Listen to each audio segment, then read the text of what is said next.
was originally built as the Oliver lockup. So this was the jail for the early town of Oliver. It was one of the first buildings built here.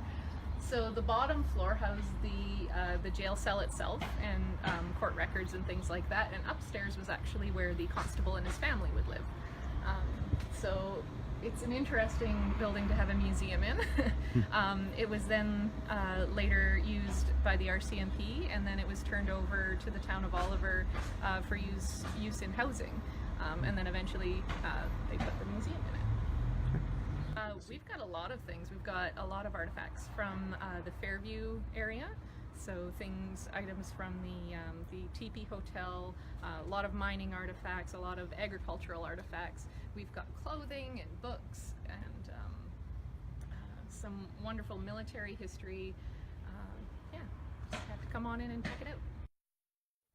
Came from the town site of Fairview. It's about, it was built around 1890. And it is the original building from the Fairview town site, which of course there's nothing left up there. It's one of I believe 2 surviving buildings from the Fairview town site.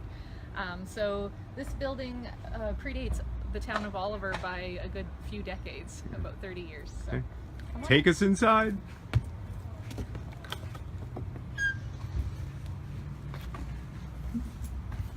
Come on in. So this poor jail has been through a lot. It's been moved, it's been vandalized, it was once used as a cattle shed. We actually left a lot of the graffiti up on the walls. And we just redid all of the exhibits to be about the mining history, so we've got a lot of mining equipment.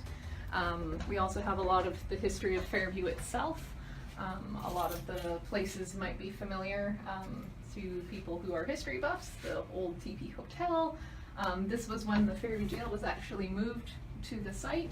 I think people are most drawn to the human aspect. So Oliver's an older town, but not super old, and a lot of the people who come here tell us stories about their grandparents or their parents who came here as immigrants and settling here. So I think that people really find a local connection when they come here, and that's what they're most interested in. I love building the exhibits. I'm not from Oliver, so I think it's really neat for me to come in as sort of an outsider and take an overview of what's here, and I get to learn so much just going through the artifacts and the histories that are here. So, yeah.